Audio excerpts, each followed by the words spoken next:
Hello, welcome to episode 35 of an Earful podcast. As you know, because you've probably seen the title, this one is with Hamish Reilly of Vukovi. Unless you are deaf or blind, you'll notice later on in this episode, I'm not present. I've not died, I was just not available to come and chat. Because of that, we asked our good friend that you may know if you've listened to episode 5, I doubt you have, go listen to it, Alex Smith, who joined Matty and Matt to have a chat, which you'll be seeing more of Alex soon, but that's all we're going to say on the matter for now. Yep. So on this episode, we talked with Hamish about his new Twitch channel. He's just started streaming on that. So, I mean, that was a big chunk of the podcast from what I remember. And then we go on to talking about Vukovi. We also get onto the horrors and pet peeves and loads more. And if you haven't already, by now you should have, because we're on episode 35, you can check out all of our previous episodes on most popular podcasting platforms, such as Spotify, Acast, Apple Podcasts, many more than that. But you can also check us out on our social media. That is Facebook, that is Twitter, Instagram, and now YouTube, where you can see the video versions of our podcast at an Earful podcast. So you can see our lovely, lovely faces. Nah, click on another, Share right. Share right. Enjoy. All right, and we are recording. So we are here with Hamish of Vukovi. How's it going, dude? I'm good, my man. How are you guys? Not bad. Oh, no, just the, as you said before, the same old Thursday over and over and over and over. Yeah. Rinse and repeat, eh? Yeah. 2020 wasn't a real year. It's just the same week, just looped for 3 fucking months. 100%. That's what it is. So next year, it's not going to be 2021. It's going to be 2020.2. Did you see the memes where it's like the clock at midnight going to like 12:61 on New Year on Hogmanay? No, that's horrific. That's fucking horrific. I'm not surprised. It will happen. We're already in June, and like look at the turmoil between January and June of just 2020 alone. So where are we going to be in 6 months? Like January feels like it was a different year. Like even I was talking to our manager earlier, and we were talking about something we were chatting about in March, and I was like, "Are you that was this March? Like what? I don't even. Do you know what I mean? It's fucking all just merged. It is weird. Yeah, blur. man. I read an sounds a bit article dramatic, before. but it's I read an article before where it was saying that the Mayan calendar, where it said that 2012 was going to be the end of the world, that is actually yes. 2020. We missed out a couple of years. You know what we're like with bad maths, but it'll be all right because we're going to die anyway. Like, shares minds. We've had big Rona, we've had bushfires, we've had everything. All sorts. Yeah, we've got round 2 of Rona yet anyway, so we've got to wait for that. Yeah. Jesus, yeah. Big Rona. Honestly, mate, there's a dude down in London, right? No word of a lie. He's got a big top hat just filled with ideas of things that are going to go wrong. And then, I don't know, some form of world leader dip a hand in and go, right, for this country we're going to have... Oh, no, this is a global pandemic, right? Strap in, lads. This is going to be a big one. And then off we went from there. He's used Every all month. the pass cards. We're on this is bad. We're in now. Oh, yeah. Can he pass it? I really wish Uno was like a legitimate thing that we could use to just sort of like slap down a reverse card and be like, nah, we'll do it another time. I'm not doing it now. Yeah, it's wild. It's wild. Crazy year. To say the least. So how have you been spending lockdown then?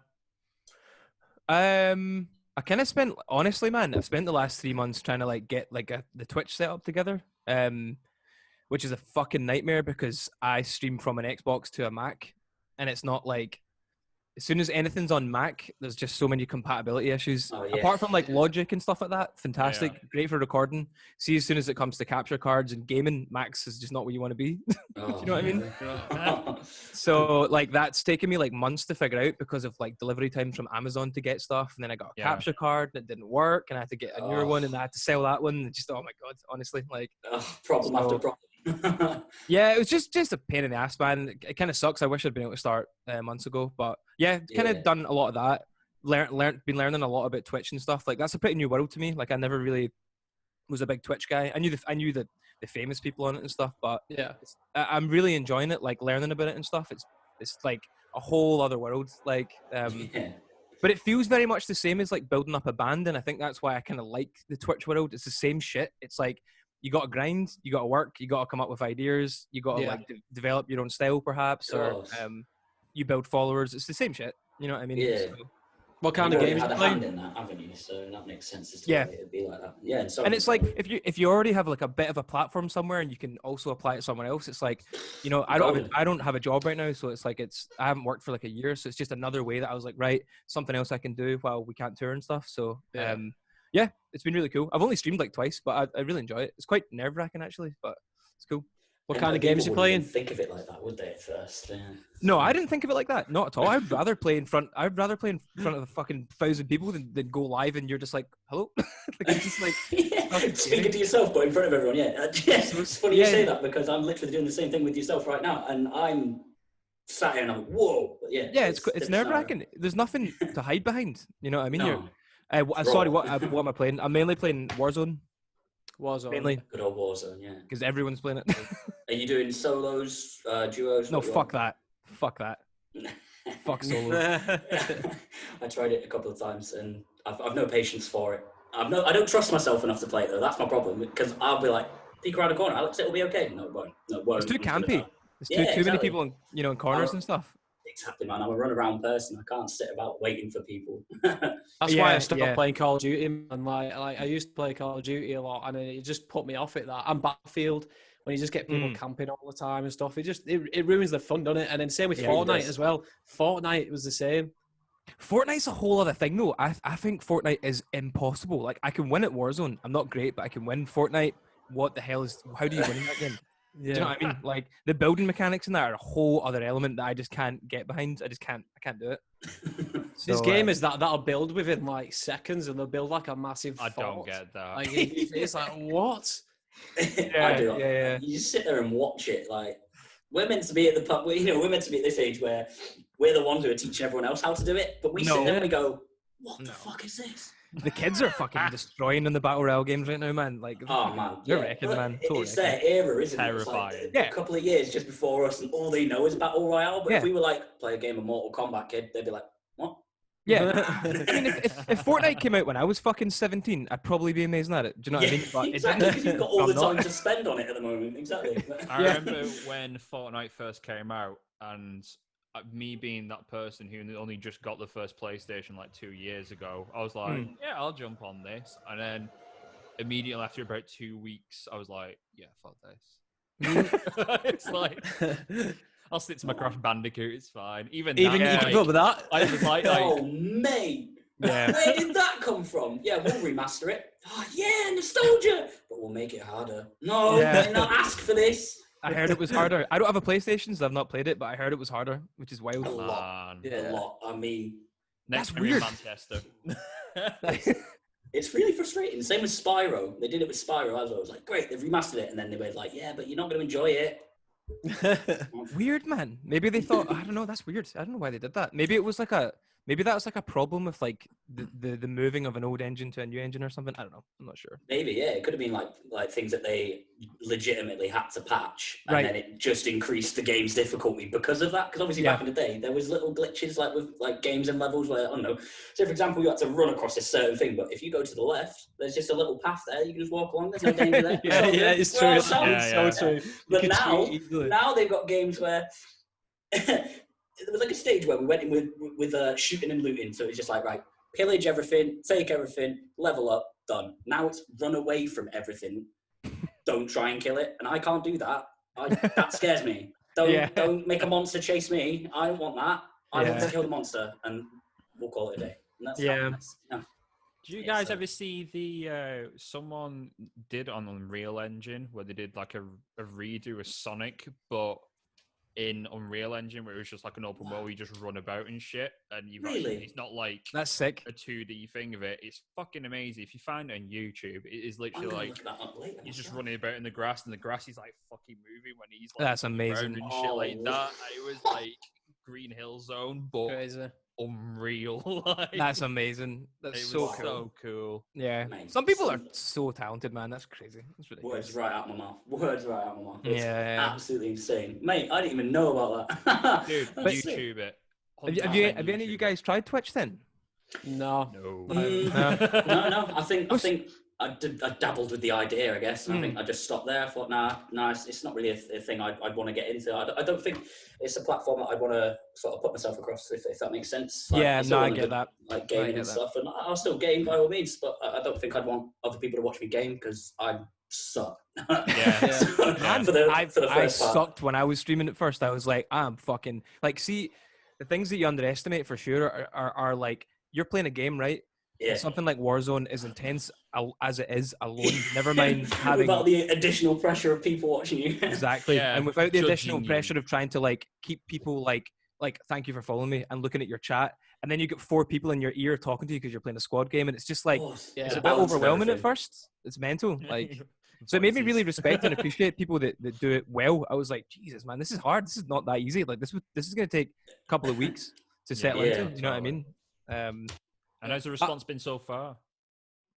Good, man. I mean, I've only done 2 streams. I've done a bunch of test streams beforehand to help me get affiliate. So affiliates when like, so Twitch is great in a sense. They set out like nice, easy milestones for you to achieve. You know what I mean? Like other platforms don't really do that. So by the time you get X amount of followers in a stream for X amount of hours, you can then become an affiliate, which means you get adverts. People can sub to you £5 a month. They get Right, emotes yeah. and all that stuff. And they can give you bits, which is like virtual currency that translates into money as well. You get a cut, Twitch gets a cut, everyone wins kind of thing. Oh, magical shot. I've never known the mechanics of it like that. So Neither have I, man, until the interesting last to couple of learn. months. Neither have I until That's- recently, you know. Wow. And it's been fun. It's been really cool. I mean, the thing is, initially when you say I'm doing it, you get an influx of people, but then you quickly realize that like this is a different world than being in a band. Like there's a very different people come there, and not many people will come from Instagram to Twitch to watch you. You'd be surprised. Only like 10%, if you're lucky, those people will come over and watch you, because not everyone's as interested in games as you think they are, or as I am. Do you know what I mean?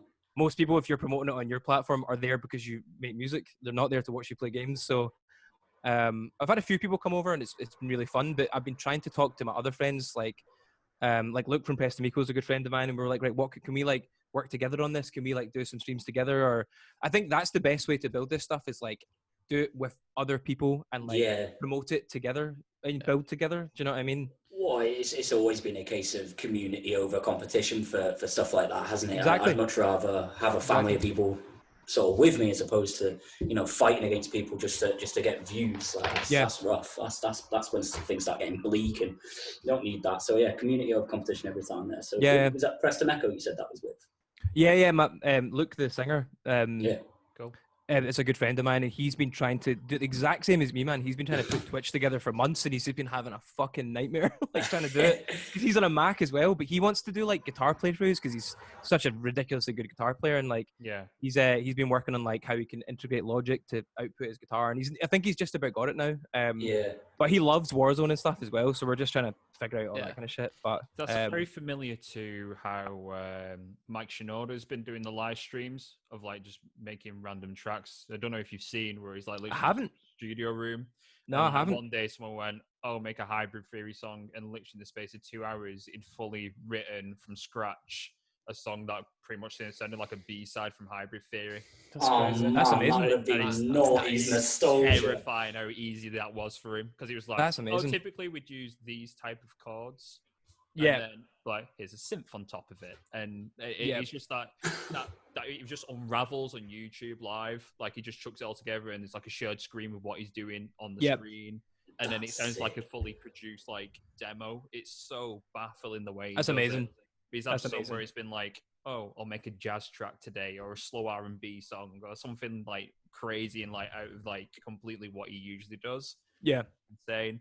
But getting to the point of where you was mentioned about collaborating and stuff, it's quite funny how similar that is to the music world now, where everything's very much about collaborating and working together, as typically like the rock scene didn't do that as much in recent years, and now it's all kind of come into play where everyone's collaborating with each other, getting involved, and then pushing in the same direction.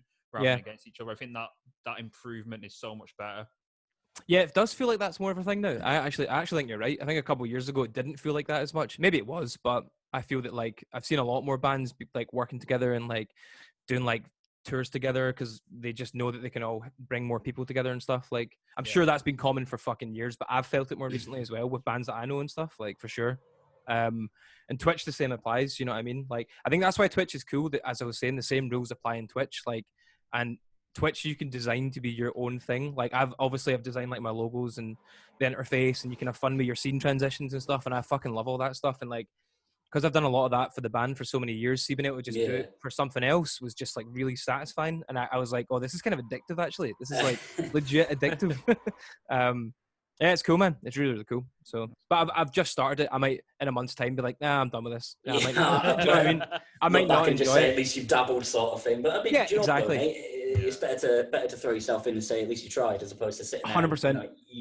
Because I could sit there all day long and go, yeah, fuck Twitch, but it's like absolutely not, Alex, because you've not even given it a chance. So sure, no, fair play to you, man, for definitely throwing yourself out there on it. There's a few people that, like a few of my mates were like, oh, it's really exciting and stuff, and I was like, it's not really exciting. It's just a thing I'm going to try. I hate people. I hate anyone building stuff up too much. I can't stand that with anything. Like, so I was just like, hype sort of deal, 100%. Like, don't hype anything. I'm not into that. Like, because it's not gonna fucking just like, these things don't just take off. You know what I mean? It doesn't happen. It happens to 0.1% of people. As you said before, it's complete and utter grind, as you said. Yeah. Exactly. So don't hype it up too much. People will expect too much. It's just someone playing games on Twitch. It's just like, but yeah. Anyway. You need to watch me play Twitch because I just play like loads of Dark Souls. So if I was on Twitch playing Dark Souls, mate, yeah. I think there's there'll be no TV left. Right market for that. Yeah. Oh, man. I've seen you play Dark Souls and it is I have veins popping out my head and everything, honestly, mate. Like, so good though. I love Dark Souls, man. I fucking love Dark Souls. I remember knocking on at your mum and dad's. I was like, oh, is Matty in the background? Like, fucking hell. Yeah, man. So he is in. Yeah, all right, I'm going to go up and just see if he's all right. Man, people would watch that because Dark Souls is such like I know it's a big game now, but it's still pretty niche in a sense as well. Like people would definitely watch you play that, I think, especially if you're good at it, man, for sure. Like, oh no, I'm all right at it. I'm not reactions of when you do get killed. Yeah, I'm not amazing at it, mate. It takes me about probably 10, 15 attempts to kill a boss on it. So I've not been on it in ages. I was like, since I moved out, I've not been on it like then. So like, what were you playing? What Dark Souls were you playing? Mainly Dark Souls 3. I did Dark Souls Remastered, and I got like most of the way through that. And Dark Souls 2, I only got half the way through it. But I've done like 3 runs on Dark Souls 3 so far. It's my favorite one. Dark Souls 3 is my favorite one. Yeah. Dark Souls 2, nah, just skip it. That's what I mean. I got halfway through it, and I was like, yeah. I didn't complete it either. I didn't complete it either. Yeah. 3's amazing. 3's so good. Such a good game. And then Sekiro came out as well. Sekiro was quite good as well. I've only played a wee bit of that, man. I somehow didn't have the same interest for that. I'm not sure why. Just the gameplay is quite different, but yeah. You played Bloodborne? Yeah, I played Bloodborne as well, yeah. It's a sick game. Yeah. It's fucking amazing. Have you seen that they've remastered Demon's Souls as well? I did, dude. That alone for me, I was like, oh, I kind of want to buy a PS5 just for that. Yeah. I've never played the original, man, so I would be so into that. I haven't. What do you think of the new consoles then, like the Wi-Fi router and the Xbox? in your mini fridge. Yeah, your mini fridge. Yeah, my mate just sent me a picture where, like, you know how they're fucking memeing the shit out of the PS5 right now? Like, it was like the PS5 has a fucking duck. Like, it fits a duck. It's mental. I was like, what? I mean, like, I am not an elitist for either. I just like games. I just happen to have an Xbox because I got one when I was younger. So all of my friends are on Xbox. Yeah. Do you know what I mean? Yeah. So if all of my friends bought PS5s, I'd probably buy a PS5. Do you know what I mean? You know what? You've got that nail on the head there. I think it is just literally it is who's got what. If all your mates have got that one console, you naturally are going to follow in tow. 100%. Like especially as I've gotten older, much more of like a multiplayer. I like to play with people rather than myself. I don't really like playing games by myself that much anymore. So like, if my mates all went to PS5, I'd buy PS5. Yeah. I would love to have both because the exclusives on PlayStation are so good. Like all the exclusive titles are so good on PlayStation. But in terms of the design and stuff, like, I mean, PS5 does look pretty weird, but like, I don't know, like it's it's something different, isn't it? I don't know. Like, I kind of like the fridge Xbox though. I think it's quite cool. Like, do you know what? At first, I did slate it. Right, I sat there and I was like, "Oh, come on, what is this, lads? Play the game." And then yeah, I did actually look at it properly, and I was looking at the specs, and I was like, "You know what? They can make it look whatever they want. yeah. I'm still probably going to buy it and play it." I mean, in 2 years' time, they'll just re-release it smaller, sleeker anyway. So yeah, which they've been doing for the past couple of 20 years anyway. Or just shy off. So always the way. Same with I got the Xbox One X, and that's what they did with that. Smaller, sleeker. You know what I mean? It's the same shit. Like, same boat, mate. Same boat. It's like the Wayne's World thing, isn't it? Where it's all about Pepsi. It's like new but different. But we fall for it every time as a consumer. We go, yes, we want more, and every time we're awful for it. I would still, if the Xbox could look like shit, and I would probably still buy it. I don't really care because I'm sold on the brand. I don't care about what it looks like. I know what it does. You know what I mean? Yeah, like, exactly. Really care. Like, Apple. It's Apple. Yeah. Fucking hell. All right. So we were like reminiscing about when we first discovered Vukovi. So cool. Me and Matty went to the show you guys did with Young Guns back in Preston in 2015. Yeah, wow. Fucking hell. Yeah. Good show. So Good show. It was God. It was a good show, and that was a while back. And I remember for ages after, it was like, shit, we didn't get the name of that fucking band. Yeah. It was upon one day, it came up as an advertisement that you were releasing your first album. I was like, oh, cool. That was them. It was them. That's awesome. What a random show, by the way. I remember that show very well. That's so weird. Like, it was a small little venue, but it was very intimate. But it was what venue was it? Do you know in Preston? Mad Ferret. I just remember we walked in and we loaded in while people were eating their dinner and stuff. One of those kind of gigs. It was tiny. Yeah, it was super small. Like, you couldn't fucking move in that place. It was wild. Yeah, so that's Preston shows for you. They're all tiny. It was weird. Do you know, funny story about that gig is that some girl online was like slagging us off after that show at that show. Yeah, like, so it turned out she was in. So we had a videographer come with us on that tour, and she was in one of the videos in that, like, just on her phone, like looking at her phone at a very particular point. So we ended up calling her out as a joke, just calling her out, being like, you're gonna chat shit.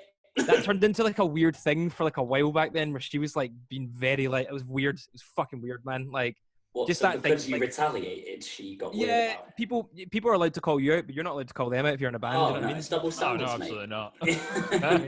I mean, I'm sure at the end of the day, it doesn't mean anything. It's a joke. No, people don't have to like you, but you can also call people out, and it can be a laugh. But I know it was a bit weird, and I always remember that show because of that. That's strange. I just remember it from when it was my 21st that night, and Matty decided to take the mic off John from Young Guns. Like, yeah, John just passed me the mic, but it was and you took it off the mic stand and passed it round, and then Gus went, right, who's just done that? Everyone pointed at you, and he was like, right, come on stage. He went, well, it's his birthday. He went, well, you can come too. And he was like, can he come as well? And he was like, birthday fuck it. We've had a little bit of drink as well, yeah. Like, oh, rowdy on stage. That's class. Man, Young Guns were great, man. They were great in that tour. They're lovely guys, and I actually really liked that album they brought out around that time, or just before that tour. Yeah, Ones and Zeros, I think it was. Yeah. Yeah. I missed that band. Yeah, totally. I actually do as well. Yeah. Yeah. I think they were going to be doing a couple of shows, weren't they? Like celebrating the debut album being 10 years. Oh, were they? 2000 Trees, I think it was, and Slam Dunk. Oh, they were, and Slam Dunk as well. Yeah, that's right. So they were. It's been a killer how this. I follow John and Gus, and I seen them posted on Twitter. Just like I seen John just like being, you can tell he's pretty heartbroken that shit's been called off because they've not played in a long time. No, and I think they would have smashed those shows as well. So I think they're a bit gutted that's happened. So it sucks, man. It really sucks. I think people need that shit. People need these festivals as an outlet, and all your shit just goes away when you do these shows, and it's like people need that shit. You know what I mean? Yeah, 100%, man. I think this isn't it. Music for a lot of people, I don't think they realise it as such, is such an escaping platform for you. Exactly. Having it stripped away from you by not being able to travel to your favourite festivals or shows or things like that. I don't think people have realised the toll it has taken on people, you know. Yeah, 100%. Not until obviously it's spoken about, of course, and you sort of go, well, hold on a second, yeah. But no, you're right on that. I mean, we were all supposed to be a Download Just Gone By, Slam Dunk. Right, yeah. You know, we're all supposed to be there, and everyone does not have it. I know it's only 1 year, but it still feels weird it's been taken away from you, like not but out of your hands. But no, I know what you mean there by that. I've seen a lot of people get a lot of people in bands I know just getting super down about it, and like I thought I was doing pretty good until I hit like a couple of downers recently, when I was just like legit a bit upset, and then I'd get over it and be like, it's cool, it'll be fine next year. But there's a right build up of tension because of it right now. There's a right do you know what I mean? Everyone's feeling a bit like, I don't know, it feels a bit yucky. I don't know. It's weird. It's almost like we're lost in a way, you know, like not lost. Super lost. No, I agree. I am lost. All the time, mate. Yeah, I wake up in the morning like, whose house is this one? I miss it, man. I miss it. I mean, that's what me and Martin, our drummer, just talking about in Zoom. We're just like, this is shite. This sucks. Like, but at the same time, I know we're all in the same boat, and I know it could be fucking way worse as well. So it's like, there's only so much bitching I can do before I'm like, get over it. It'll be better next year. Let's just concentrate on other stuff right now. I think we're all entitled to be down. Yeah, I think that's the scary thing with the whole, from a musician's perspective, because it's the same with obviously with Oxblood, with me and Matty. We've just recorded new single, and we just have a master, and we can't do a video yet. We can't play shows. On top of it, in some aspects is good because it means we can just completely do a new set list, but we can't practice yet. So we can't our schedule back, like way back. So like obviously where we could have been getting singles recorded now, they're only going to get done like maybe towards the end of the year, which means we're not going to be playing gigs till next year, probably, like more than likely.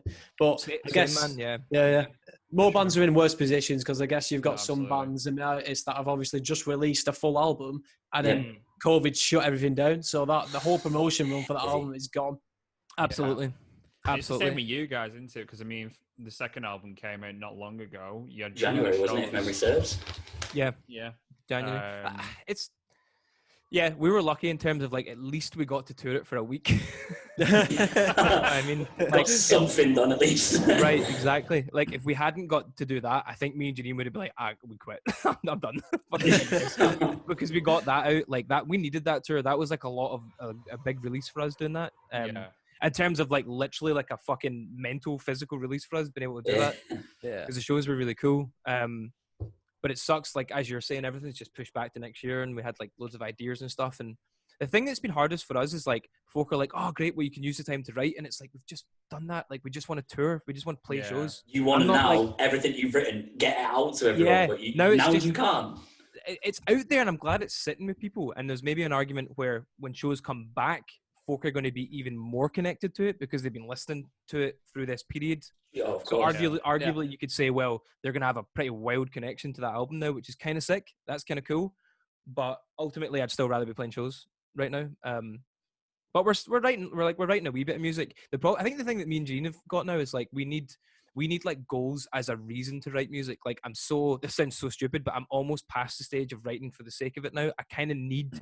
I'm quite goal orientated now. I need like, why are we doing this? Like, when do we think that's going to come out?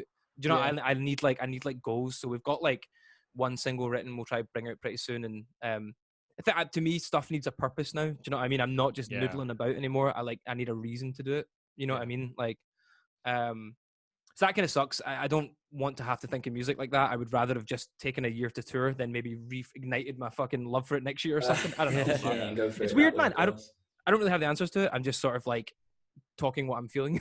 You know what I mean? Yeah, but, no, absolutely. Yeah. There was such a big build up to the first album because I remember when we did that show with you guys in Manchester at Star and Garter, it was like one of the first times you started playing Claudia on your set list. Yeah, it was. It was like, I remember being like, that's sick. Can't wait for that to come out. And then obviously you've had your big build up, and then this year you've released it. Great album. Toured it for a week, and it's all been literally just shut down. But I imagine that after all of this, like the connection with fans and stuff like that to album will be the same as the first album.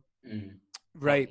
They've had time to digest it, which sometimes when you have like new songs in a set and you start touring it straight after, it's like, I have no connection to this song, and I 100% the lyrics and all of that. But this time around, it might be for a lot of bands that is played off with the fact that you'll go to a show and they'll know every fucking song. And 100%. Oh mate, yeah, there's just going to be mic grabs everywhere. That's it. As a music fan myself, if I go see a band that I love and they play some newer songs, honestly, I'm like, oh, nah, I want to play. I want to hear the stuff that I know. Even I'm like that, so I completely get that. But I get it from a band's perspective. You're like, oh, I want to play new stuff. So it could be weirdly good in that sense for sure. Because we noticed that with the first album, it took like a good 8 months, maybe 6 to 8 months, till we noticed that like folk were like picking up on certain songs. Yeah.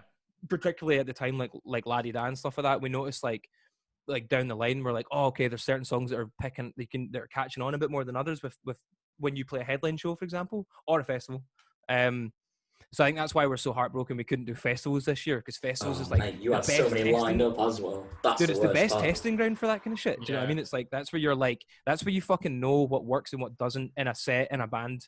Festivals, man, I'm telling you, because it's like it's not just a headline crowd; it's a mixture of people. You know what I mean? It's like, so that's the thing I'm most gutted about. Headline shows sucks, but festivals, I'm so gutted. Like, but I think it's very much I think it's very much the case with festivals for bands. It's very much the equivalent of if like you're passing around your portfolio or your CV to people. I think that's like the band equivalent of it, because you're essentially being like, here is us showcase. You either like us or you don't like us. No, it's very true. Fair enough. Yeah.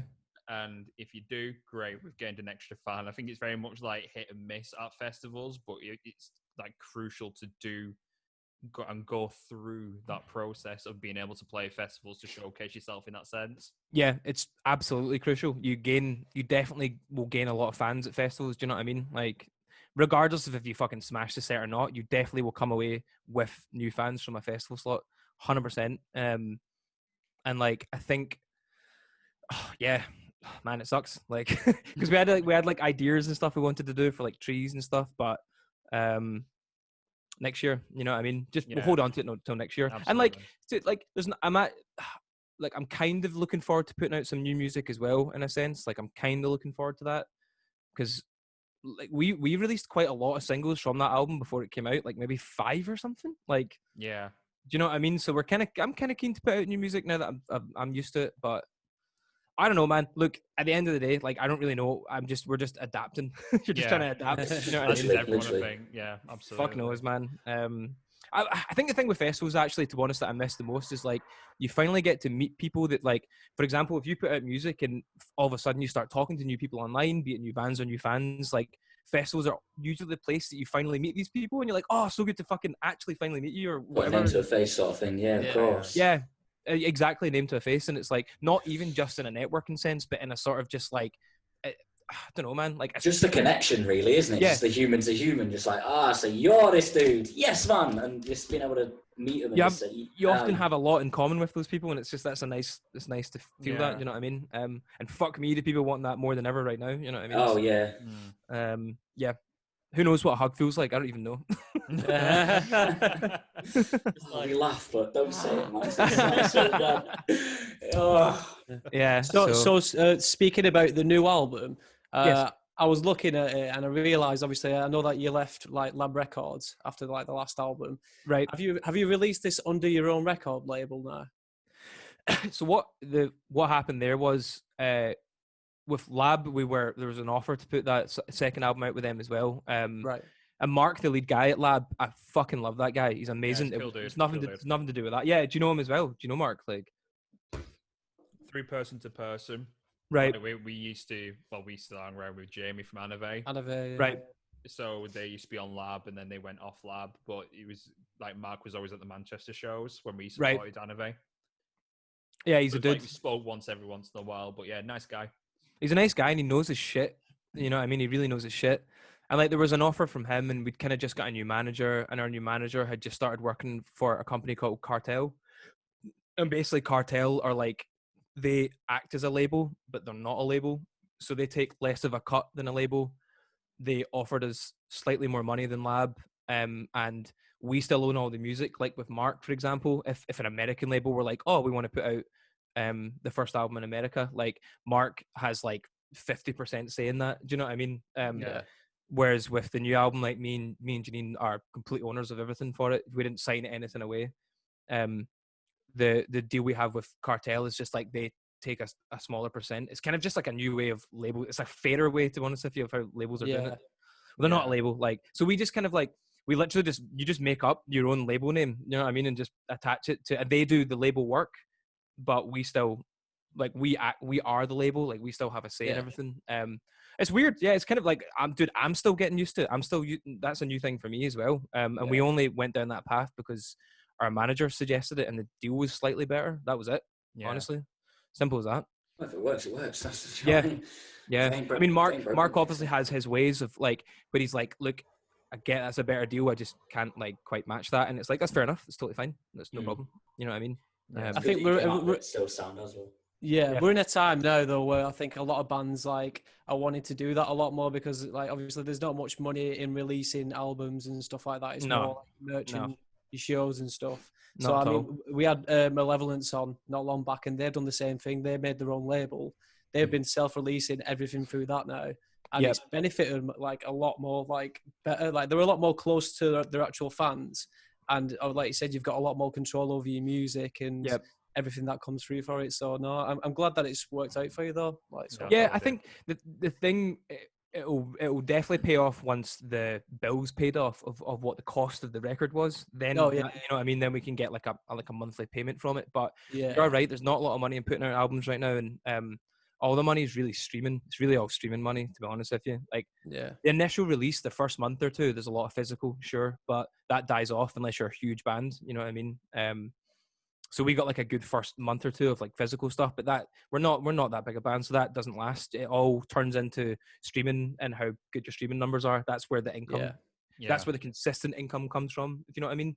So that's why me and Janine were like, well, fuck it. In the meantime, we can just put out a few singles that will do nothing but contribute to that right now. Where putting out a single that we've recorded at home with me, Janine, and the guy Bruce Rinto, who produced our album, we're doing it all at home. Like, cost fuck all. You know what I mean? It's easy. Can do it just as well, maybe if not better, because if I feel very comfortable doing it like this. You know what I mean? It's just it's the way forward. And the thing is as well, what you're saying about like self-releasing, like, see, these days, man, you can do fucking everything yourself, pretty much, basically everything.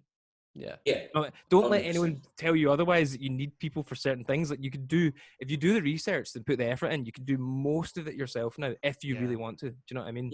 The platforms are there to do it yourself now. Do you know what I mean? Twitch is a great example of that. But anyway. I think there is a fear factor behind that with artists. Like, when you're younger, you think like you have to get signed to be able to do things. I think the older you get, the more that you kind of realize that the curtain's been pulled down, and there's like the reality of what you can and can't do. And a lot of it is that you can absolutely, you can definitely do things by yourself. You do not need to sign on dotted paper to such to be able to go further, as long as you put that effort into it and that mindset into it. As 100%, you could do whatever you want to do with it, because there is options there now. It's like the whole fact of that record labels are pretty much, there's obviously the worry that they'll just diminish at some point, because everyone's self-efficient, everyone can gain more profit from that. It's a weird time, absolutely. Well, you're right in terms, like, there's always options. That if you have options, like, still go through them. Like, don't get me wrong, like, we wouldn't have had X amount of money without a label to help us. Do you know what I mean? Like, that's fantastic. But within that, there's a lot of stuff that you can do yourself right now and save yourself a lot of money and a lot of hassle. Do you know what I mean? There's a lot of things that people still.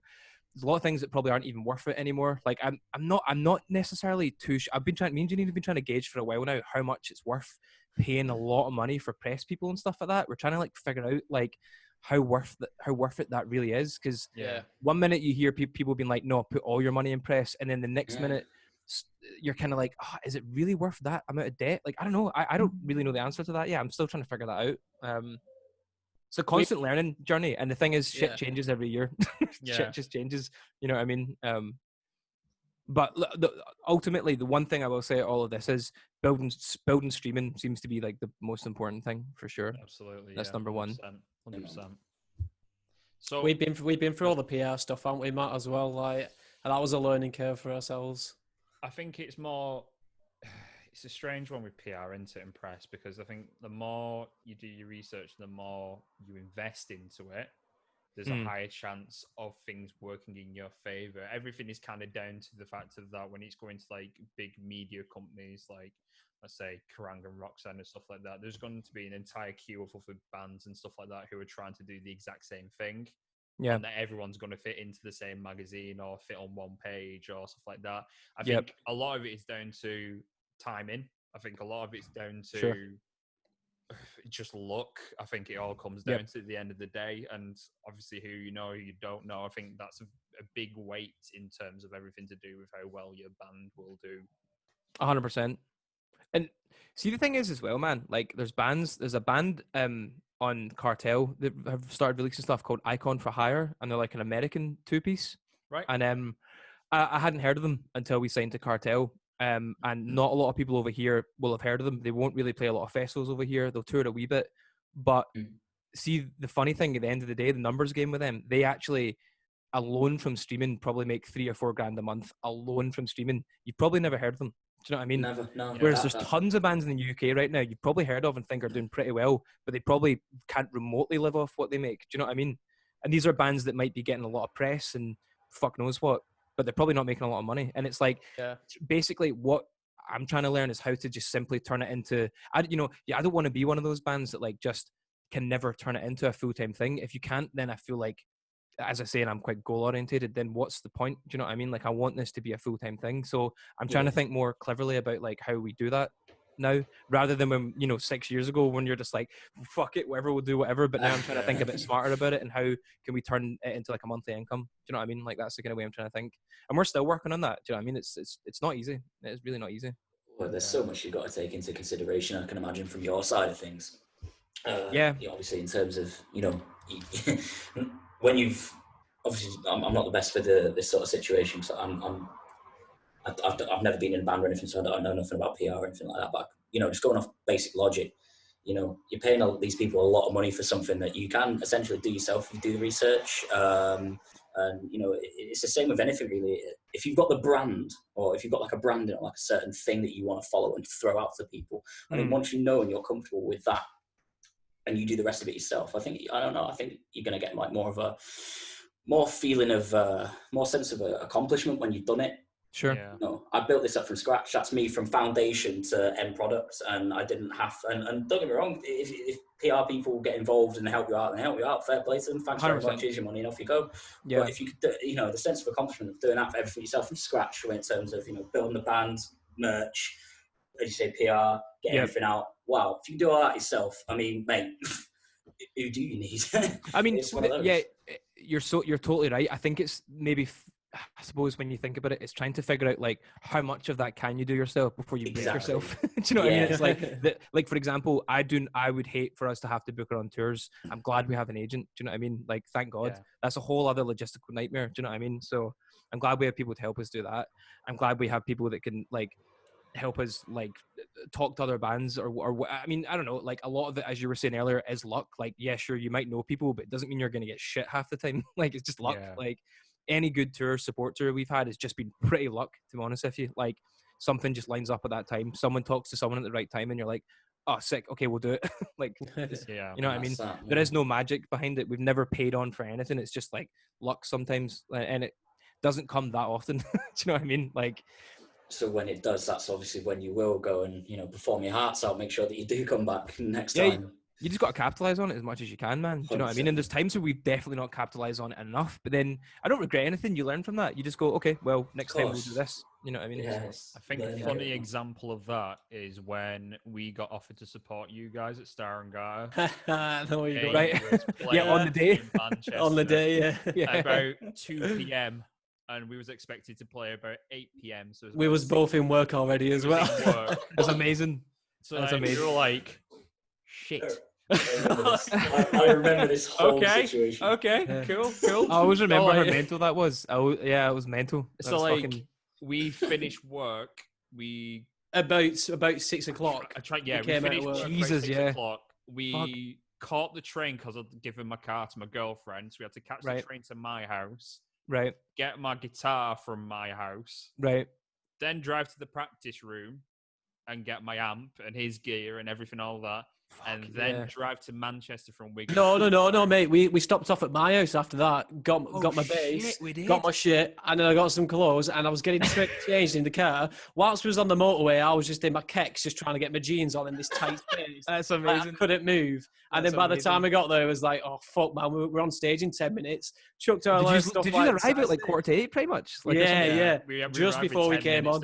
Yeah. So we were sweating like mad. Chucked our stuff in the back room, and then next minute it was like, right, we're gonna have to chuck it on stage. And then it honestly, mate, like it all went. It was like a blur. It was like jumped in the car, and next minute we were playing the show, and then we came off and it was like, fucking hell, that was good, but I am tired now. You reimagine it, you remember it with like... That's how you become a rock star, baby.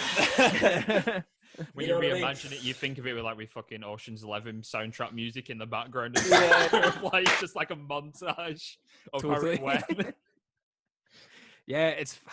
Shit's mad when that happens, man. Like, I remember the band that were supposed to be supporting us, they got stuck in like snow or something on their cardboard. Yeah, it was something like that, yeah. Can't remember, like, it was mental, but yeah, it was sick. That's fine. So mental. So man. But I suppose like that is a good example of shit like where you just like fuck it. Let's go. You know what I mean? Like we've had that as well. We've had the same shit, you know what I mean, for sure. So yeah. So yeah, thank you to Live Nation for giving us that chance last year. Yeah. Of the boys. That was a fun show. That was actually a really fun show. Yeah, I really enjoyed enjoyed it. It was a good show. Yeah. Starring God is an amazing venue as well. That really It's cool. thin room. It's like a fucking horror house, man. It's cool as fuck. I like it. It actually is. I've never thought of it that way, but it is. It's like a horror house. Yeah. Next to the stage where they got like on the left hand side where they got all like the it's where they keep all the equipment, and the gear room.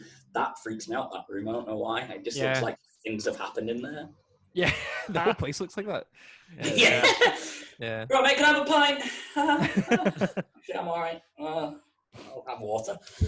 I remember we did our interview with the singer of Soil downstairs, right next to the bar. Oh, cool.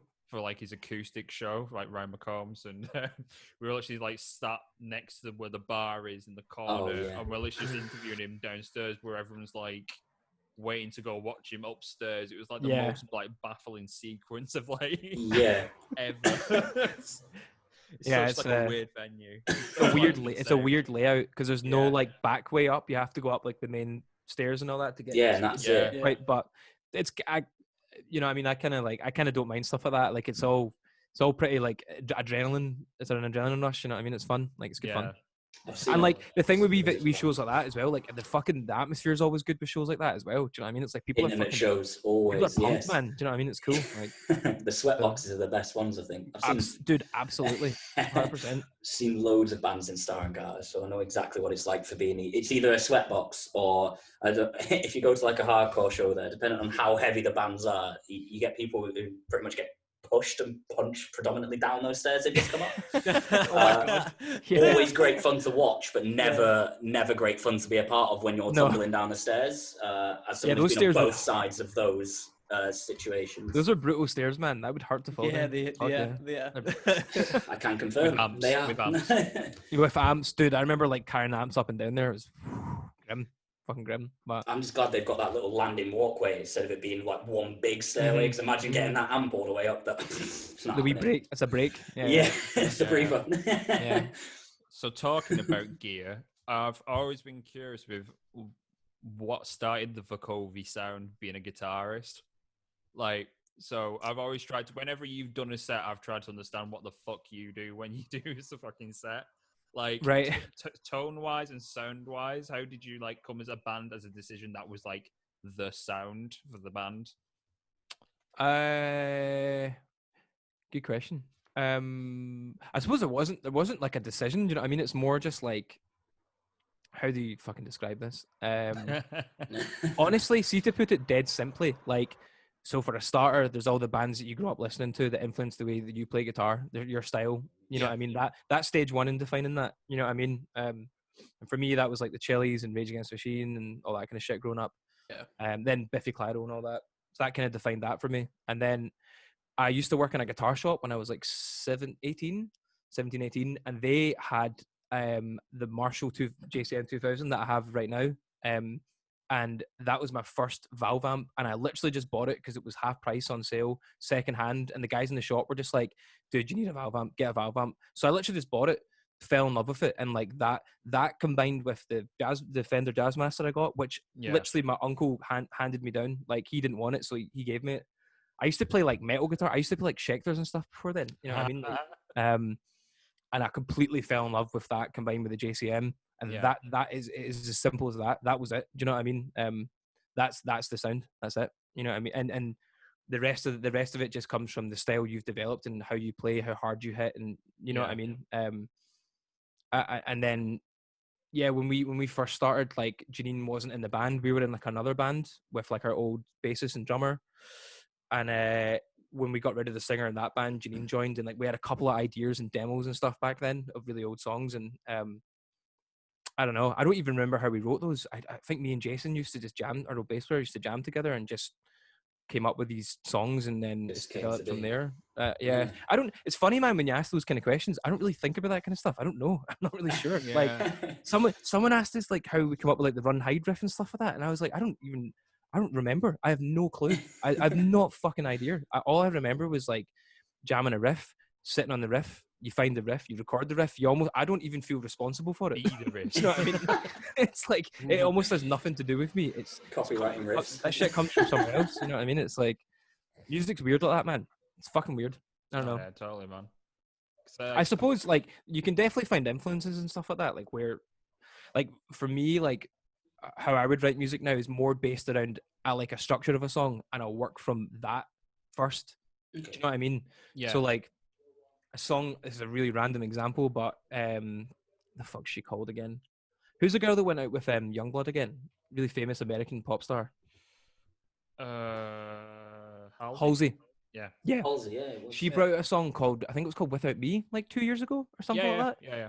I don't know what it is about that song, but I became obsessed with the structure of that song, and like, it's a good song. that was an example of. It's a great song. It's a great structure. It's dead simple, and like that was an example of a song that I started to use as like a template to like build a song off of, if you know what I mean. Like, so that's more of the ways that I'll look at writing music. Not so much like sometimes riffs and chord progressions, but I like to have an idea of a structure first. That gives me more of like a goal of where I can put stuff in a song. You know what I mean? That's just personally for me. Do you know what I mean? I never used to write like that, but that's something I quite like to do now. I find it always good when you get artists and songwriters where they'll literally draw the inspiration from something which is completely different from the genre that they actually play in and that they're a part of. Like, 100%. Where you'll play in like an alt-rock band like us, but then you'll get something from like a pop duo or something like that. I think it's just interesting how something can be translated and it can be completely different but have the same basic aspect to it. That's why you're getting like, I mean, a lot of pop music, when you break it down, is pretty fucking genius. You know what I mean? There's a reason it's like so catchy and so good a lot of the time. Love it or hate it.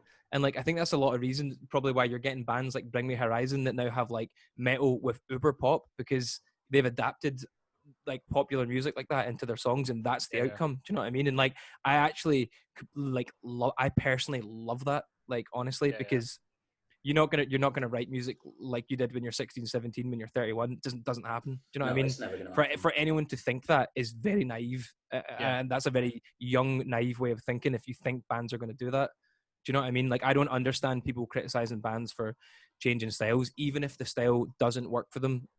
It's subjective. It's just do you know what I mean? It's subjective. Of your band, isn't it?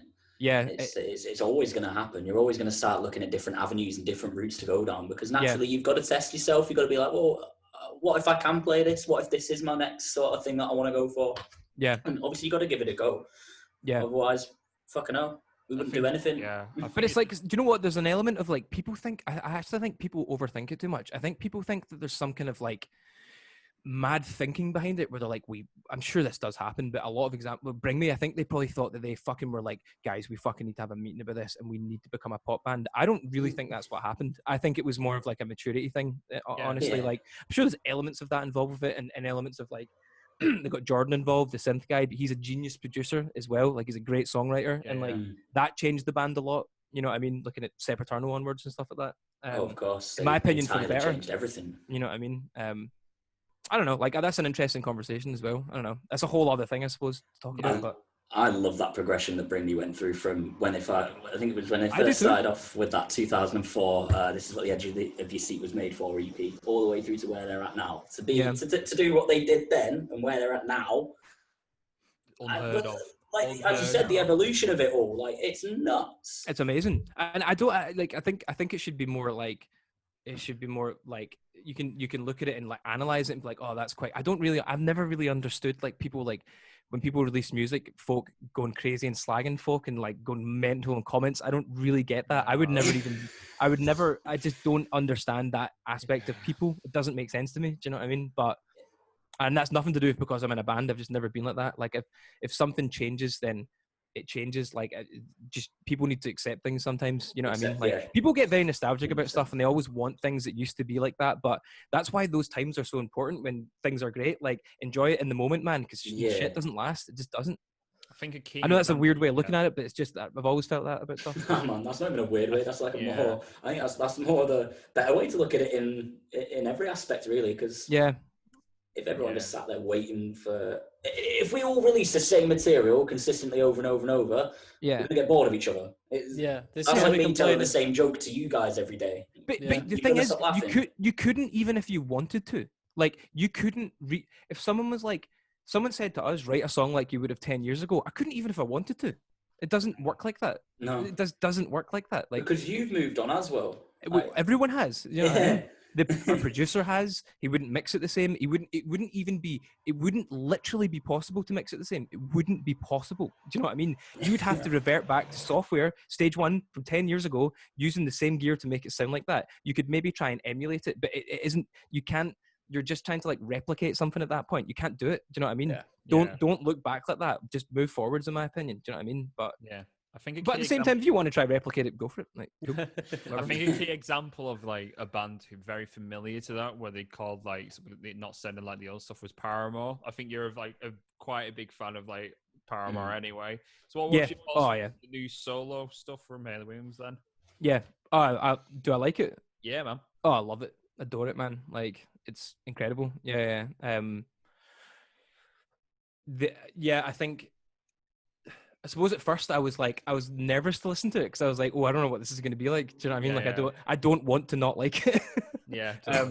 But dude, I fucking adore it. And the reason that I like it so much, the reason I love Paramore's old stuff, but the reason I like their new stuff so much and Hayley's solo stuff is like, I really like the person Hayley Williams has become.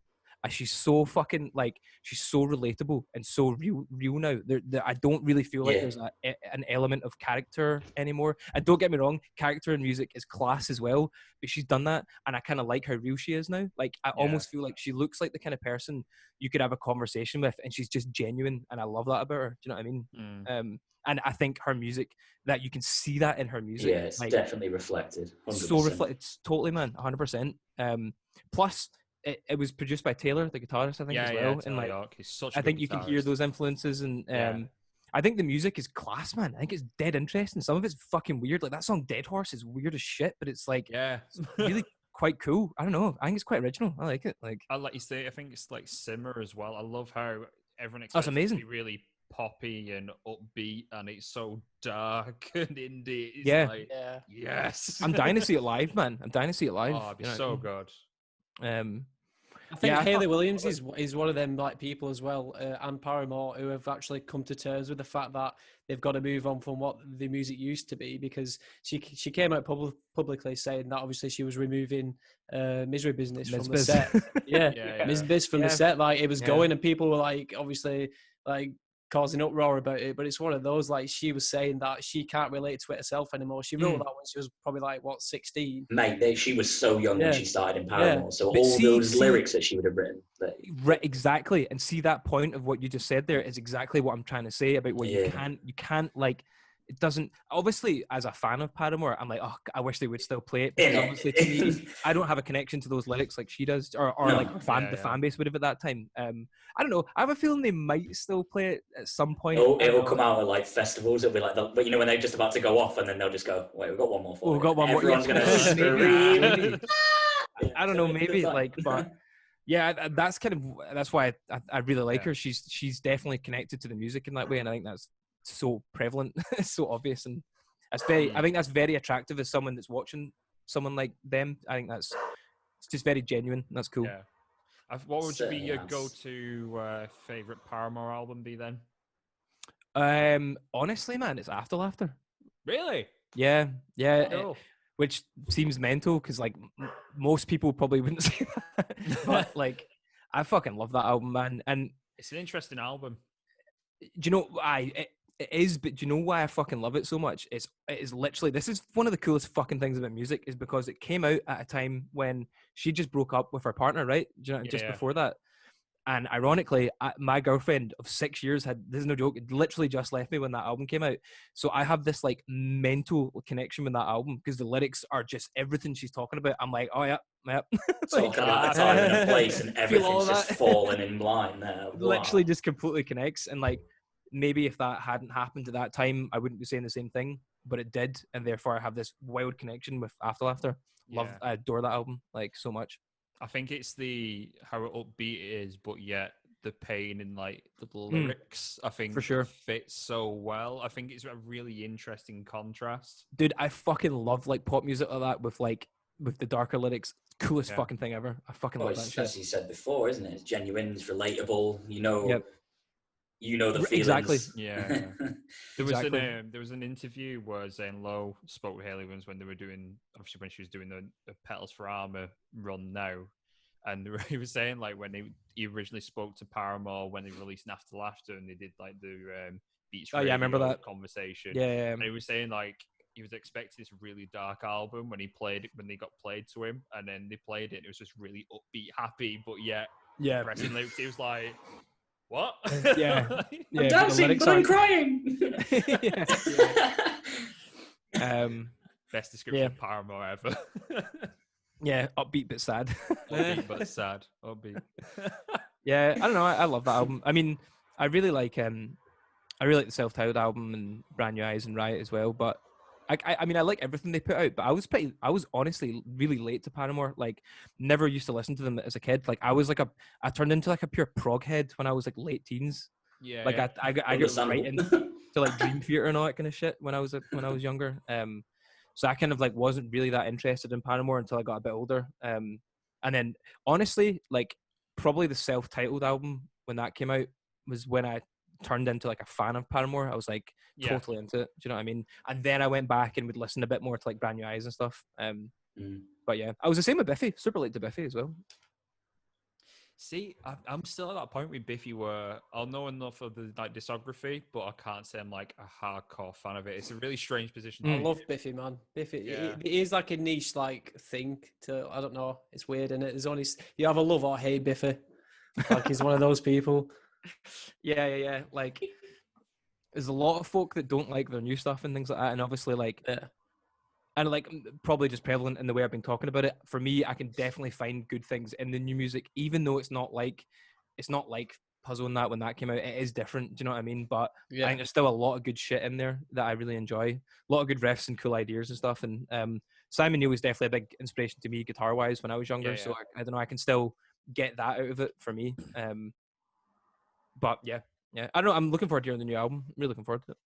I think that they always, like we've been saying, progression is key. We've been in the band for such a long time. You can't do the same thing over and over and over again. It's like the whole argument with when people were saying to Linkin Park, make Hybrid Theory again and again and again, and then Chester eventually just went, fuck Hybrid Theory. Like, as you progress as a human being, as a musician, you progress from this basic thing is because the idea is to build foundation blocks upon what you've originally made.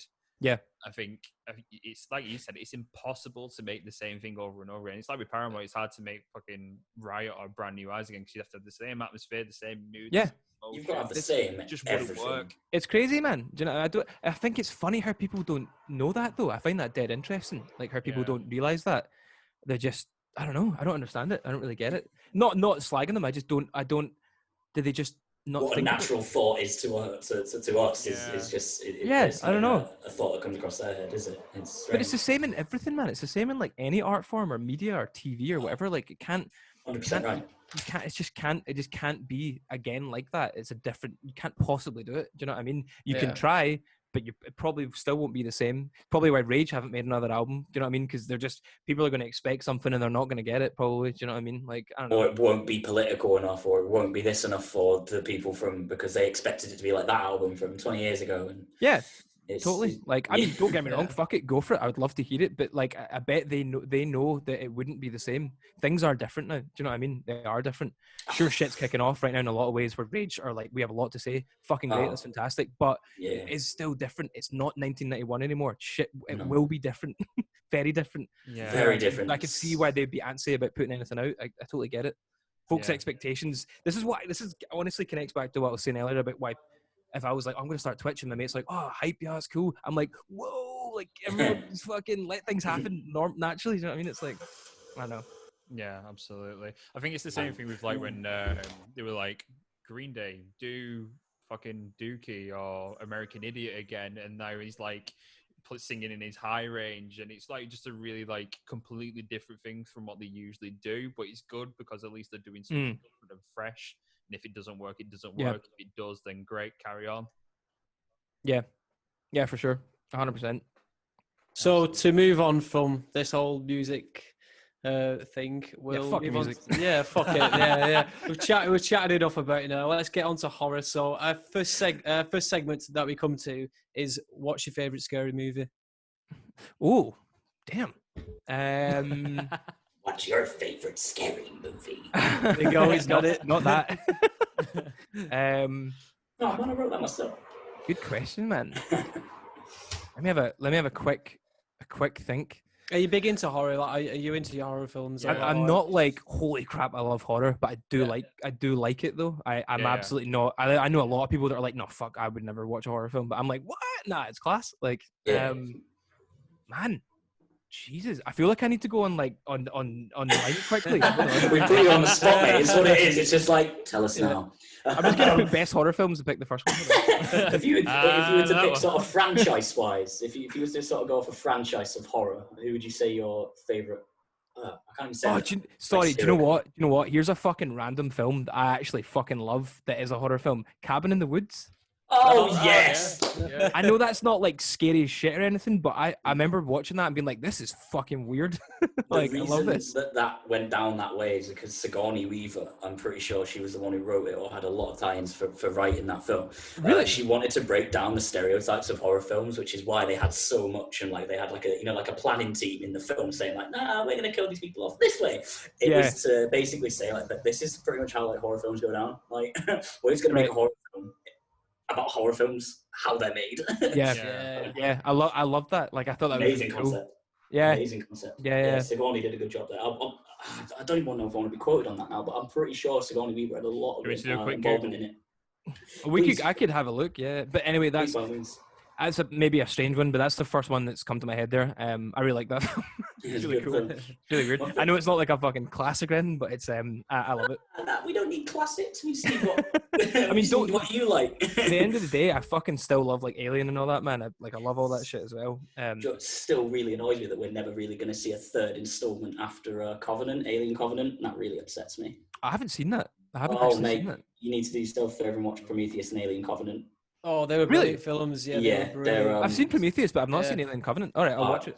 Yeah, it is actually worth the watch. It's just a carry on from Prometheus. So if you remember from where that left off, just follows on from there really and goes. But I don't know why I didn't watch it because I would love to see that actually. I might watch it actually. Oh mate, no, honestly, if you do, let us know what you think because it's a really really good film.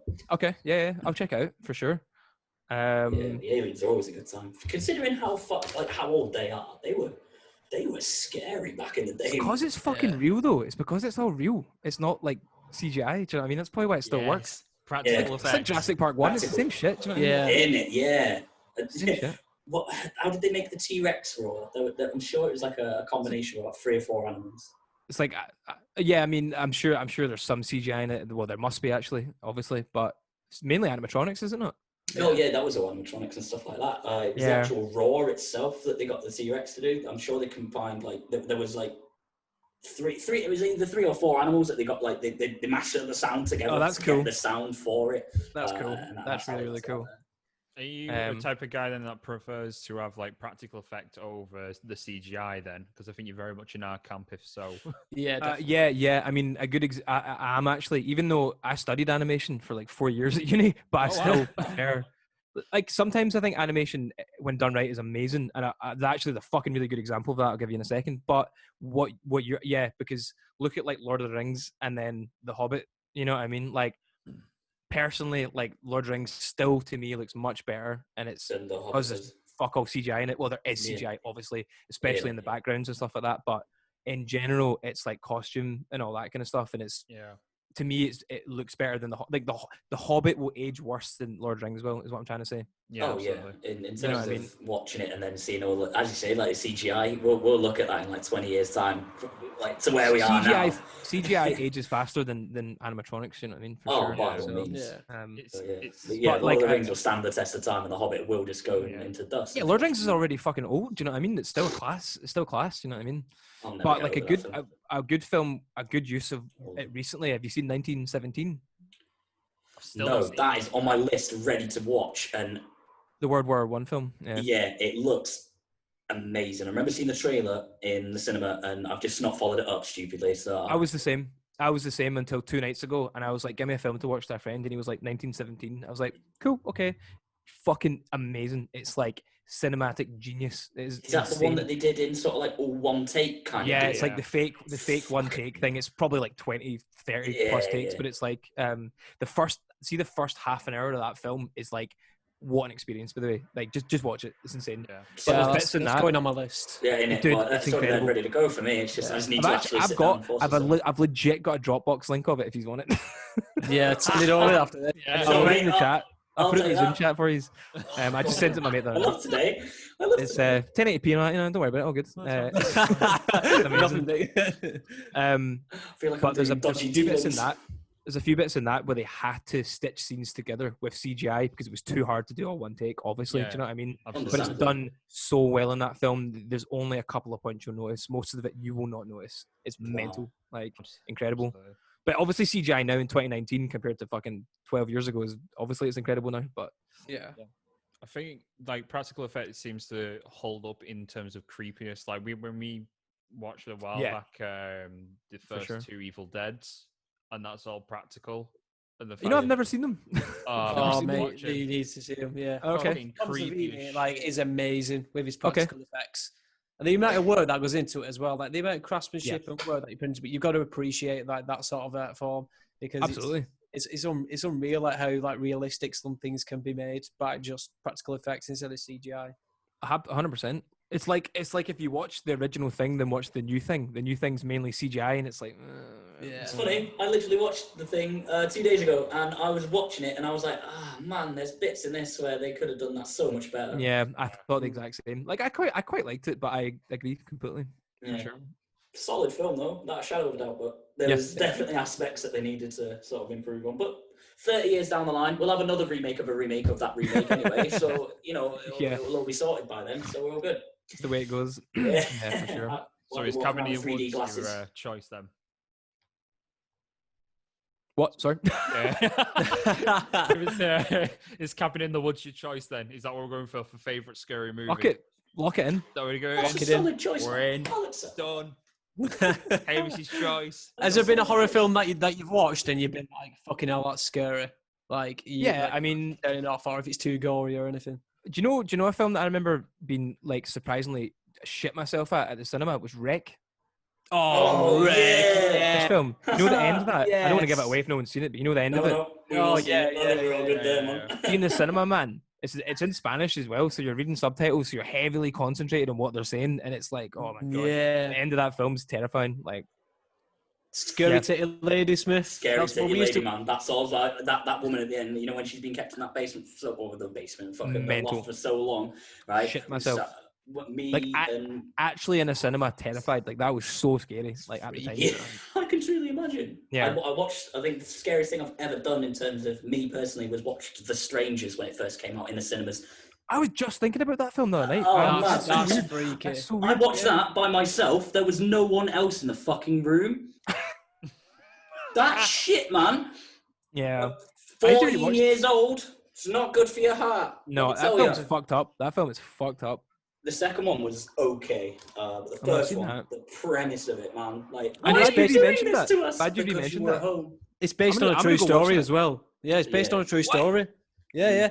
It's called the Cabbie Cabbie murders that happened That's in right. America, and somebody came into this cabin, killed loads of these family members, and then just disappeared, and then that was it. Like, they don't know Mhm. why, but this family had been tied up and like basically just absolutely slaughtered. Yeah. And then Yeah, like, I'll they never found forget. the I'll killer. never forget watching it when they start killing them in front of each other, and I was It's- like, "This is Yeah. Fucked up. fucking what?" This is like, yeah. Well, that's what's On scary On the about it. back Is end of realism.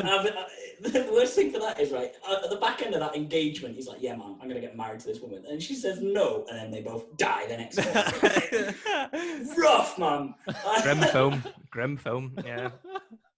And if anyone's not seen it, then you have no excuse. It's been out for such a long time now. I kind of want to Just rewatch. I ruined want to the rewatch it plotline now. for you. Kind of want to rewatch it. Actually, The, I seen it when I was sequel's younger. good though. The sequel's quite good as well. I'll The check it sequel is a lot more true to the original story of the Kenny Yeah, Cabin. much more so. Okay. Much more so. I'll check it out. Yeah. Oh, this is great, by the way. I'm glad I'm getting movie recommendations because I have Oh, ran man. out Left, of right, and centre from most us. things, We, you know what I mean? we spend too much time watching them. It's almost concerning. I'm legit gonna write these down.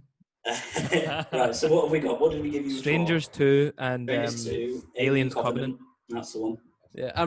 Have you've watched the other Rex, haven't you? Yeah. Yeah, Evil Dead I 1 have. and 2. Yeah. I have- Evil Dead as well. Yeah, 1 and 2. Evil yeah. Dead. Put that down. Yeah. Should we round it up to a quick 5? Should we call it 5 films that we'll get? It's a new I've got segment. one more for you. I've got one more for you, which you need Just to got watch. to turn my light up. Uh-huh, I'm go just for it. thinking that it's getting In- darker and darker in here. Yeah. See, these There we go. two, you weren't even Been here for prepared. that long. You weren't even prepared. I had lights on from the beginning. Down. But no, a film you do need to watch is Midsummer on Amazon Prime. If you That's fucked up as well. I've heard about it. Okay, all right. It's spelt weird, isn't it? It's not summer. It's Midsummer. S-O-M. Yeah, yeah. It's like the Swedish version of it. Okay. If memory serves. If Sean Um, Connery said it, that's how It's summer. Yeah. Yes, Miss Penny. Midsummer. You think I'd be able to do that accent, but I can't. Nah, Sean That's Connery. that's the movie link in the Dropbox as well. Oh, Oh, yes. nice one. Just before, Man. literally before I forget, because I will forget. So there you go. Plans Right. for tonight, sorry. So, next topic. So, this part 2 of the questions we ask in every episode is, what is your pet peeve? So, the rules are you pick a subject. It can be whatever. It doesn't have to be do with horror or music or whatever else. You pick a topic Anything, yeah. and we roll with it. Just what pisses you off the most? What pisses you off like, in daily life? What could be anything. grinds your gears? Yeah. Oh man, this might get like a bit deep. That's, we go for it, that's what man. we're here for, John. Things that piss me off. Okay, yeah. People that try to, how do I word this? People that try to subtly manipulate, like, they'll ask you, like, what have you done today? And you'll be like, oh, bits and pieces. And they'll be like what? And you'll be like, I've just done a few things. And they're almost trying to, like, oh, I don't know how to even explain it. Get I you just to know say it- something like wrong or something like that, or make you look like not wrong, but almost justify your day, almost like Okay, right, justify yeah. your use of Yeah. time. Like people that try and, I don't know, that's a really weird one, right? But that is something I've experienced, and oh my god, that riles me up right good. By the way, like I don't know why, because I think as you get older, I kind of just get exhausted explaining to people what I'm doing. I just can't be bothered anymore. I'm just like, we can talk about other stuff, but I don't want to have to list off justify to you what I've done today. Like, Innit, I think that's a really weird one, right? But that's like a total pet peeve of mine. Like, it's absolutely. like it's almost intrusive into your privacy. It's like, well, I'll tell you what I've done with my day if I want to tell you what I've done with my day. Exactly, If I don't want I'll to tell you talk what I've about done it with my if I day, wanna talk about it. then we're not going to talk about it. I don't want to tell you about the fact that I ate a ham and cheese sandwich. You don't care that I've eaten a ham and cheese sandwich, but you just apparently need to know that I've eaten one. Yeah, pretty much. Maybe that's not a very good pet peeve. I'm sure I've got something that's easier to talk about, but that's the first thing that came to my head. If it's one of those things that bothers you, it's a pet peeve. Yeah, like that a wee bit. I definitely have a better one in my head, but I've forgotten what it is. I need someone to do it to me again to fucking remind me. It's weird because like they're asking you what you've done with your day, but yet all they're doing with their day is asking you how you've done with your day. It's like, what the fuck? It kind of feels like someone's like projecting on you a wee bit, as if like they haven't done much or something. Not that you even need to do much, though. That's the point. It's like they're trying to live vicariously through you. Yeah, exactly. Exactly. It's like the thing of dudes with my car. Where's my car even? And he's like, and then. Yeah, and then. Yeah. I don't know, man. Just like as I've gotten older, I've just tried to become a bit more like chill about stuff and just fucking, I don't know. Like, I worry about things myself for me. Do you know what I mean? Like, don't prod people too much. You know what I mean? Let them be. Yeah, man. Totally. But yeah, that's a good one. It's a new one. We've not had that one before, so yeah. Usually we get the same ones over and over, but no. But it's good to get something new though, because if we just get consistently, people annoy me when they breathe. Well, you're gonna have to do that. We've had some pretty niche ones though. I think the top one has always been slow walkers. Yeah, that's been up there a lot. I knew this is why this would be weird, because like that kind of shit doesn't bother me. I don't give a fuck. I don't care. Do you know what I mean? Like, like that doesn't. I don't know. Then you might be one of those slow walkers. Then he's the slow walker. One of those. You don't know it because you're the slow walker. That's so fucking true. Nah, you know what? I'm the opposite. I walk fast as fuck because I always get told to slow down. So yeah, I don't know. Like, yeah, I don't know. No, you think you walk fast? We were on to you now, mate. So you're walking down the street next week and be like, he's walking at a Zimmer frame pace. Yeah. He's chatting shit. Yeah. I don't know. But no. So, I think that wraps it up. I think that's everything. Yeah, man. Amazing. Is there, do you want to promote Vukovi's pages and stuff? that now work again. I went our Facebook was fucked for like 3 months or something. I think it was. Like, was it? Yeah, like on your page the other day just to see if everything was okay. It all seems to be up and running now and fine, doesn't it? Yeah, the Facebook works fine now. Like, someone like we got like a fake message being like, "Oh, you've broken some terms of service or something," and like. Usually I'm not stupid. I've never fallen for anything like that ever. Some reason Janine screenshotted it and sent me to it, and we both fell for it. And I like clicked on it and like started like, because Facebook can be pretty weird about stuff sometimes, like for sure. So I was like, all right, I'll have a look into it. And it ended up, I ended up fucking giving some details, not all of them before I realized. And then I don't know who it was, but someone got a hold of like some of my pages and some of the Vukovi stuff. And we lost a lot of it for a while, but managed to get all of it back now, luckily. It was fucking mental. Like they basically put up, I don't know what it was, man. I think they put up like, I honestly seen a small screenshot of it in a picture I got of an email, and it looked like they changed our flag to some kind of like terrorist flag organization. Oh man, yeah. Or something. I mean, I don't know. I can't. I'm not surprised. I don't really know what happened, and I was like, oh fuck, right. So our page get instantly destroyed or cancelled, whatever. I don't really know what happened, but we managed to get it back eventually. So that was fucking annoying, but. And I lost like my like personal Instagram and my whole Facebook and everything. It was fucking ridiculous. But because of that like one link. That's because a lot of the details are the same and a lot of it's like hooked up together and stuff. Because of course it will be. Yeah. You know what I mean? Anyway, that's back. Oh, a dog. Yes. Sorry, you kept. Or a big cat. I don't know. One or two. Situational. It's dependent on whether we take him in or out. There we go. But yes, that's happening. Man, I feel like I don't even have much to promote anymore. There's the album. This is why I wish we had new music, because I'd be fucking pumped to talk about it. The album feels really old now. It's weird. It's fucking strange. But yeah, I don't know. We're honestly gonna try and get a new song out like fucking ASAP. Like we have had a new song. We're just trying to like work it out behind the scenes right now. So that's kind of what I'm focused on right now. So hopefully soon in the next 2 months. Hopefully. So. Well, we'll certainly keep our eyes out for it and. By all means, we're all very much like, as I said right towards the beginning. To be honest, we're very much community over competitions kind of thing. So we want to make sure that you For know, we can make sure that we can get you either some new fans or just we just want to get you out there as well. You know, for the sake of it, because you're a sick band. Thank you, You can't man. hold that Yeah, from dude. yourselves. Thanks, man. And No, I really appreciate it.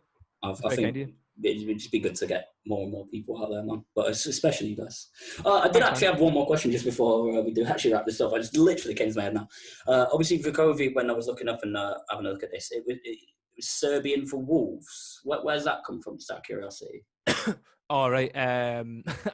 Our old band before Janine joined used to be called Wolves. Right. So you And, kind of kept it the same, but just changed it a little.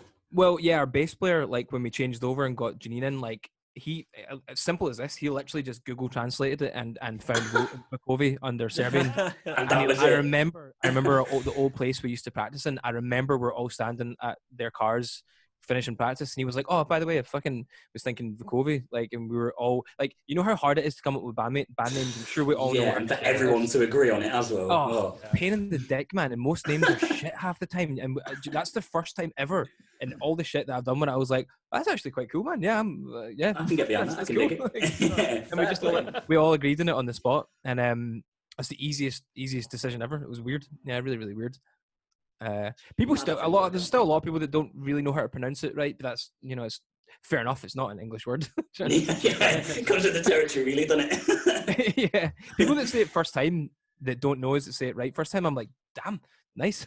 Like, he did his research. He can come back. Yeah, I don't know, but yeah, and it just stuck, man, which is it was lucky. I think it's just like there's something about the simplicity and like the length of it we all quite liked as well. It was just like, I don't know. It's almost like it's stamped, like a stamp brand. Yeah, in a way. Short yeah, and sweet. exactly. You know what you're getting. Exactly. I Yeah, like for that. sure. Yeah, easiest thing this band's ever done is come up with a name. Ironically, because folk are like, it's a fucking weird name, and then it's like, Tuz, it's not weird anymore, obviously, but that was the easiest thing about this band was the name. Yeah. I've been in bands before that. We had shit names in school and stuff, and like I know what it's like. We've literally, I remember like me and our old drummer like writing names on pieces of paper and putting them in hats to try and come up with different orders for names as kids and stuff. And do you know it doesn't what I mean? work every time. No, it never works, man. And I always remember Colin, our old drummer, was like, "Oh, I really like the name Dynamic." Right? Okay, write down Dynamic. We'll put that in the hat. Right? We'll hope that comes out with a cool like order and stuff. And it's just like, yeah. Like, but we've been through all that shit, so yeah. I think everyone has a phase where they have shitty high school band names. I think everyone has to do it. Yeah, It's a rite of passage. Yeah, I've still got that was the band on fifth YouTube route, of wasn't that. it? Yeah, You had the fifth route. which was Yeah. the math term. Fuck's sake. Yeah, I mean it's funny to talk about though. Do you know what I mean? It's really cool. Like I really like it. I had a band where I was the vocalist of, and we were called An Abrupt End, and that's exactly Nice. what we came to. So we set out and did exactly what we said we were going to do. We came to an abrupt end. Where, you know, there was no false advertisement about it. Y'all You were know. fucking too cool for school. That's amazing. Yeah, Fucking hell. we came in. We're like, listen, we're not going to play anything, Yeah. but just know that we're here. And everyone was like, all right, yeah, we'll like your page. We'll promote that. Thanks. That's cool. Yeah. That band name Yeah. pitched so well. So well. I've decided I'm never getting involved in picking a band name ever again. If someone just says, Alex, you're part of that band now, so. Yeah, I'm the same. I never want to have to ever think about that again. No, it's that's too much stress, man. Like people can sit there for hours, like complaining about riffs and how it's not making sense. But it's like, think of your band name and instantaneously the riffs are played perfectly. And It's even the name thing's funny though, because like even with like the Twitch thing, like I was like, oh, should I call it something else? And I was like, nah, I'm just gonna call it my username from online. Yeah. I was like, can't be fucked. Can't be fucked going into it too much. Yeah. Like it's a whole other can of worms. Yeah. But yeah.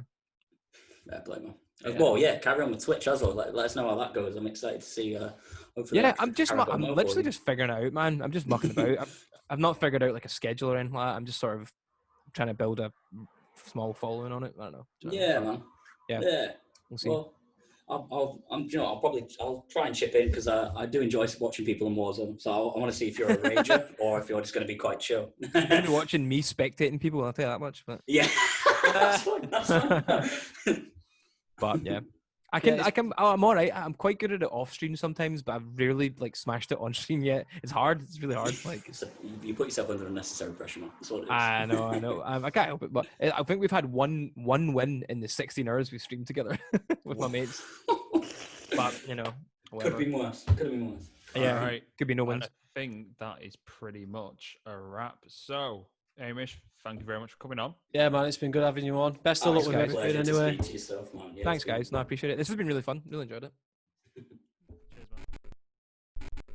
All right, that was episode 35 with Hamish Reilly of Vukovi. Thank you so much for Hamish to come in on the podcast. We had a great time chatting all about his Twitch and obviously Vukovi itself. Make sure you go check out Hamish on Twitch. He's streaming very often, and we'll put a link below in the description of the video and description of the podcast. Yeah, don't forget, if you want to support us after you watch that and if you enjoyed it, make sure you subscribe to our YouTube channel. Check us out on Spotify. Look at the rest of the episodes we've got on there. You can also find us on Facebook, Instagram, Twitter. And again, just give us a follow on there just to support us, keep us going, and we'll keep giving you more good content as well. Thanks for listening. See you next time.